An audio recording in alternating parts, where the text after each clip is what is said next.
Vous êtes branchés sur Juno 7. Bienvenue à ce bulletin d'information. Ariel Henry et d'autres chefs d'État saluent le départ de la reine Elisabeth II. Peu de temps après que le Buckingham Palace, la maison royale britannique, a annoncé le décès de la reine Elisabeth II, certains dirigeants du monde ont réagi sur leur compte et dans des déclarations officielles pour saluer le départ de celle qui a régné sur le Royaume-Uni pendant plus de 7 décennies. La reine Elisabeth II, celle qui aura marqué profondément l'histoire du Royaume-Uni, de l'Europe et du monde entier, s'est éteinte. Nous tenons à saluer son profond engagement pour le bonheur de son peuple pendant 70 ans de règne, a écrit le Premier ministre haïtien Ariel Henry sur Twitter. Nenel Kassi appelle à l'unité pour offrir une alternative à la population. La branche du secteur démocratique et populaire dirigée par Nenel Kassi a présenté lors d'une conférence de presse jeudi un bilan des mouvements de mobilisation organisés à Port-au-Prince et dans certaines villes de province cette semaine.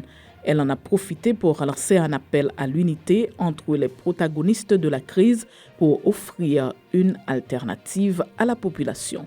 Accompagné de plusieurs militants, le coordonnateur général du parti, Nenel Kassi, a salué le courage des citoyens, particulièrement les jeunes, qui ont pris part à la mobilisation du 7 septembre. L'ISPAN exige à Dunor-Siléus l'arrêt de la construction des latrines sur le site logeant la maison de l'empereur Jacques Ier.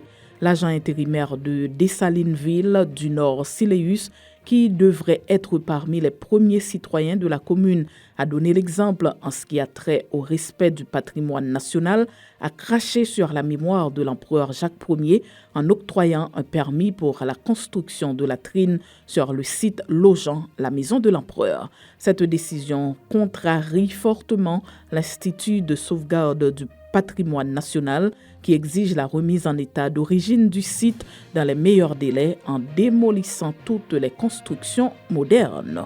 Pour venir en aide aux enseignants haïtiens, l'artiste Mika Ben lance une campagne de levée de fonds. L'artiste haïtien Mika Ben, dans une note de presse, a annoncé une levée de fonds afin d'aider des établissements scolaires qui ont des difficultés pour payer leurs professeurs. Le chanteur s'est dit préoccupé par la situation vulnérable des enfants et des familles qu'il considère comme le poumon de la société. C'est la fin de ce bulletin d'information. Merci de votre fidélité à Juno 7.